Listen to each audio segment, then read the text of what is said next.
we've talked already in a short space of time about soil health, soil security being part of our overall security. We've talked about innovation. We've talked about competitiveness.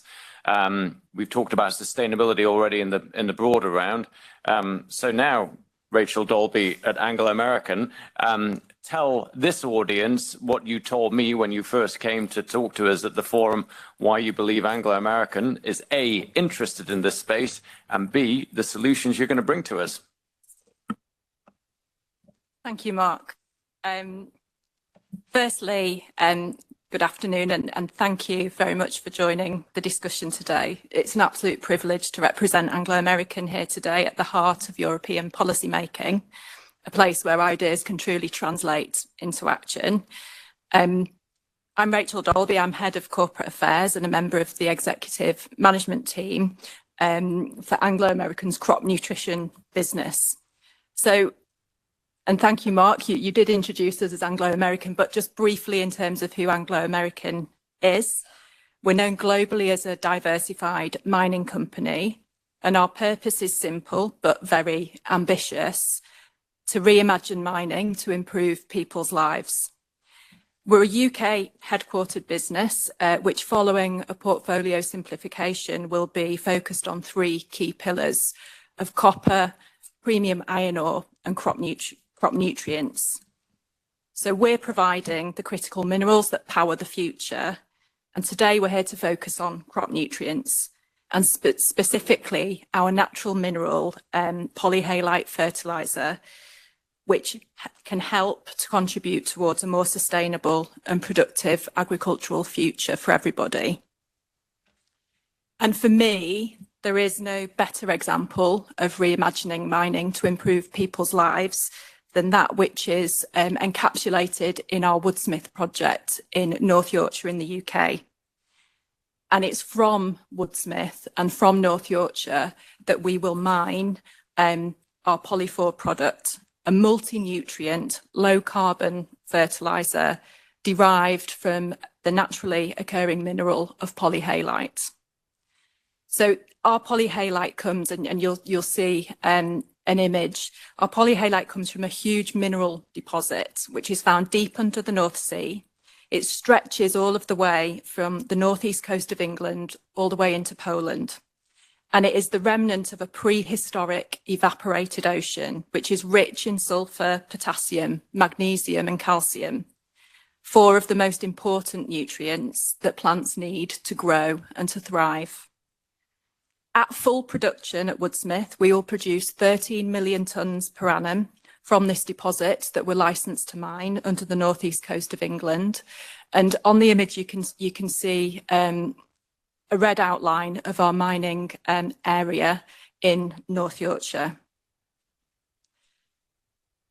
The simplicity and beauty of polyhalite is that it can be produced without waste. We simply extract the rock, we crush it, we granulate it, and we distribute it globally for it to be used by farmers and to be spread.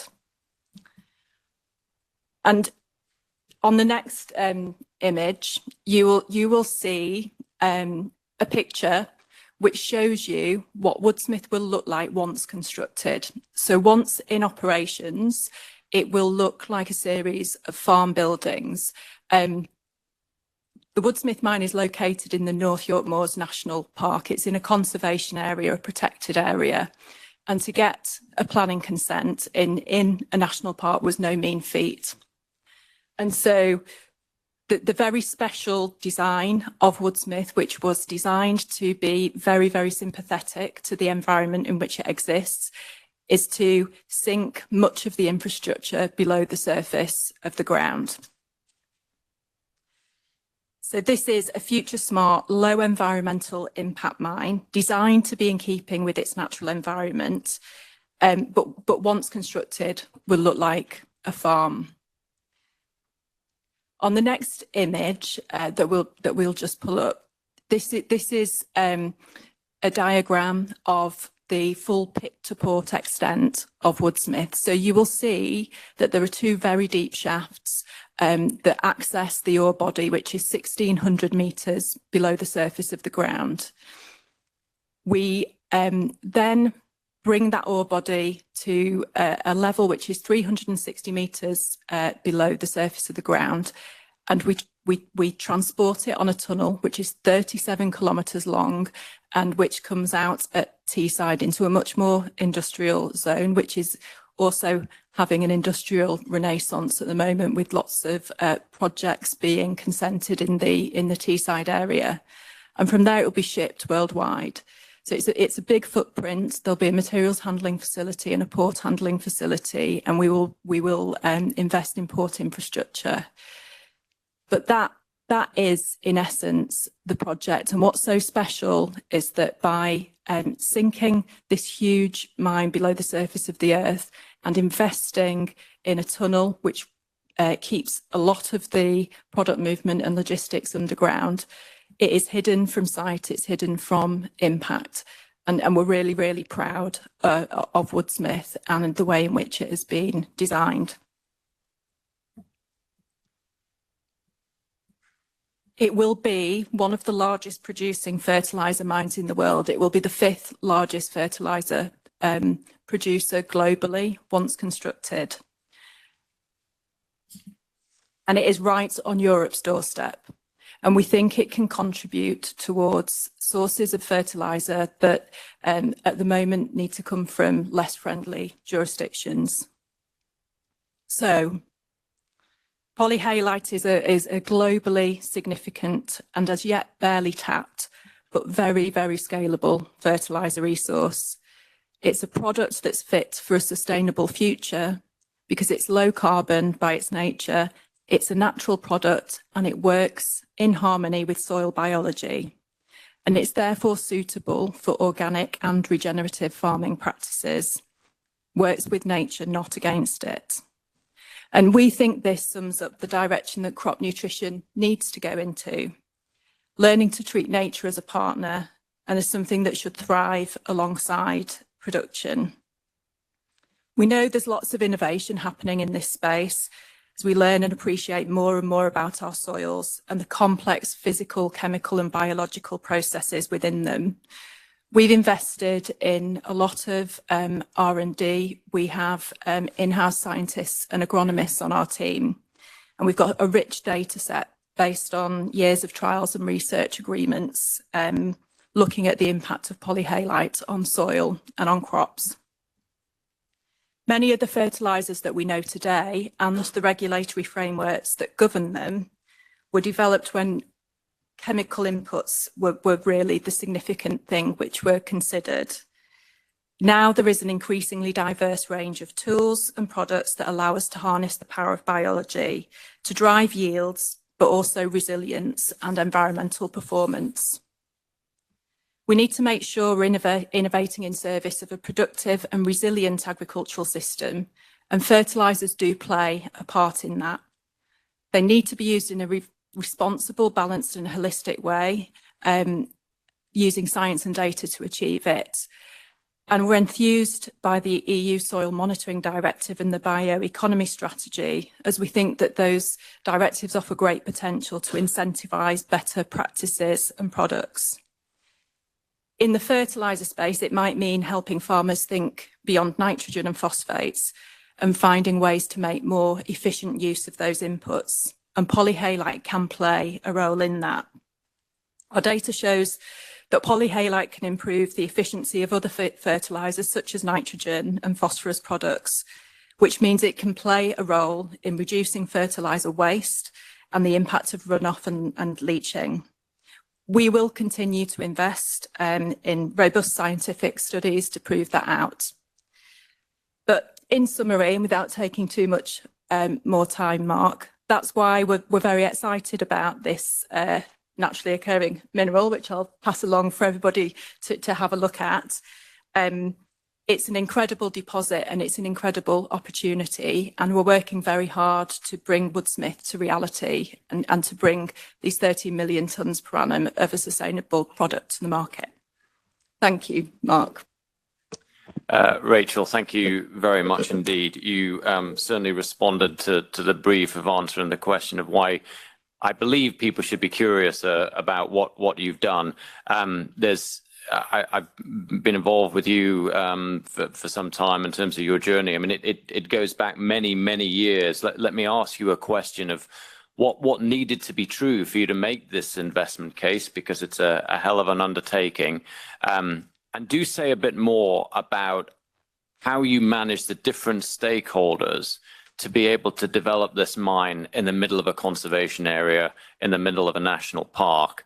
And then thirdly, if you can do this all in about 2 to 3 minutes, how far away are you from being able to bring this product to market?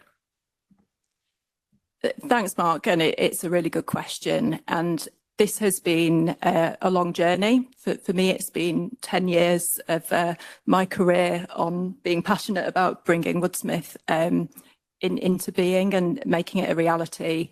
So construction started in 2017 on the Woodsmith project. Building a mine of this scale, particularly with deep underground elements, is extremely capital intensive. And so whilst there's been huge investment to date, we do have some conditions before we will achieve a final investment decision from Anglo American. And those include a revised feasibility study, and we've been spending time optimizing engineering solutions and the critical path, and also seeking support from a syndication partner. The other condition was deleveraging of the overall Anglo American balance sheet. And you'll be aware that there's quite a lot of news flow about Anglo American and a proposed merger with Teck, which is also in the context. So it's a long journey. We are just about 30 kilometres built out of the 37-kilometre tunnel already, and we are 840 metres sunk in the service shaft, but we still need to sink to 1,600 metres, and these things take a lot of capital to do.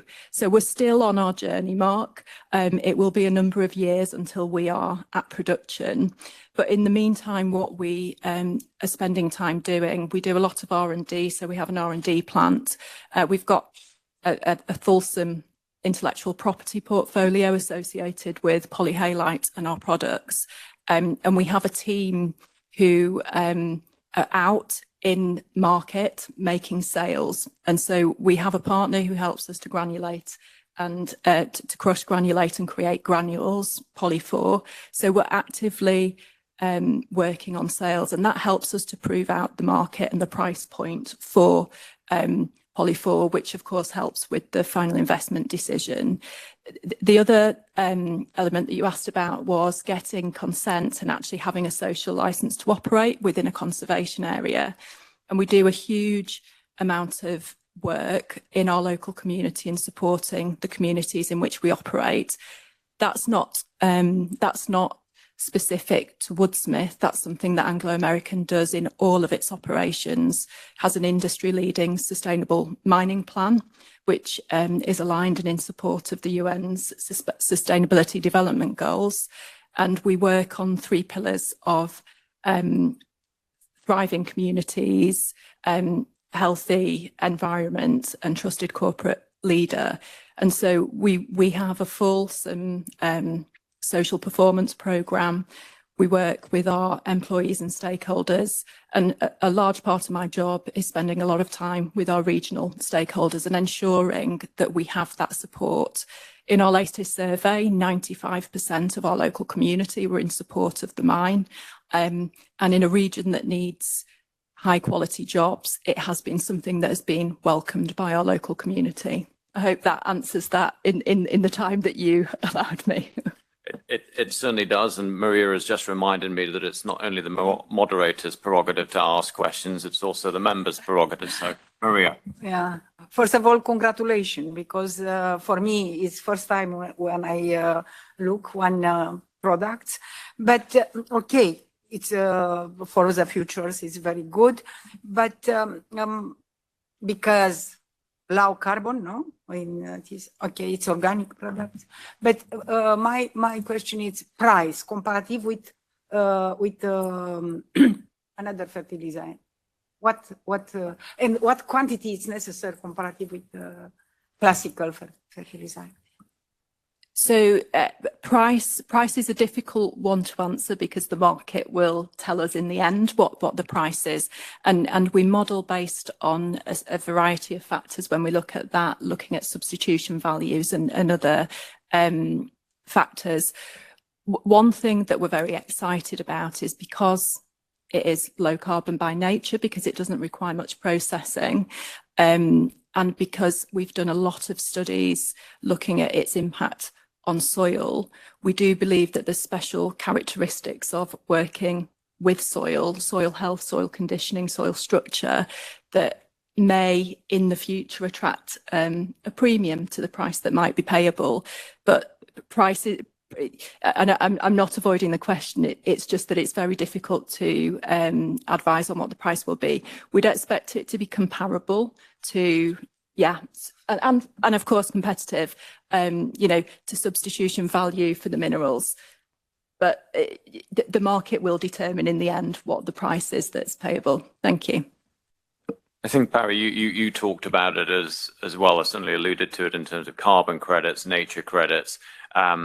When I first looked at this, I mean, that's immediately where my mind went to, that farmers using this may well be able to generate a premium either from the carbon market or for Scope 3 payments from downstream value chain companies. And so what excited me, I think, was the prospect of not only being able to farm more efficiently and profitably, but to add to that profit by other sources of income. So you answer that now.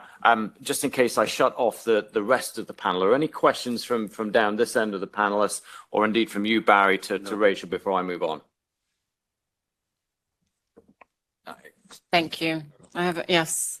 Do you want me to present myself, maybe? Okay.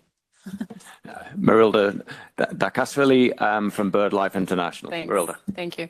I had a question regarding the low carbon footprint because it's a mining procedure. So maybe you don't need to process it afterwards, but just to excavate the product, you need to go and dig somehow deep. And also for me, it looks a bit also like when we go and find resources that have been produced through years and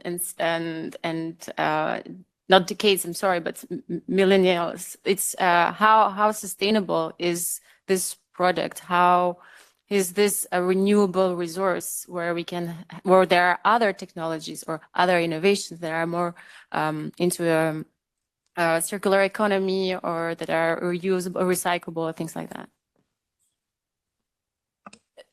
Thank you for the question. And I think we have to acknowledge that by its nature, mining isn't circular.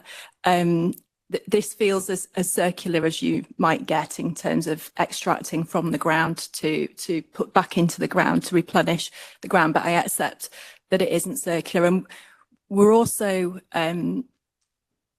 excited about the great work that companies are doing in terms of more circular and organic ways of replenishing and putting nutrition back into the soil. But what we're seeing with those as we look at them is that the sort of usability and variability and actually the scale is difficult to achieve. And so what we see is that we can have a complementarity of having a fertilizer that is more sustainable perhaps than alternatives, but accepting that, yes, we're having to mine it, but also making space in the overall ecosystem for those truly circular methods. The very sort of rare and special thing I think about this deposit is its scalability. And so once we're up and running and we're able to extract it, we will operate it as sustainably as we possibly can with renewable energy. But it is fair challenge to say that mining isn't circular and accept the point. Thank you. Well, thank you, Rachel, and thank you, Marilda, for the question. I think most of us are long enough in the tooth to know that there are just no panaceas to the challenges that we face, no silver bullets.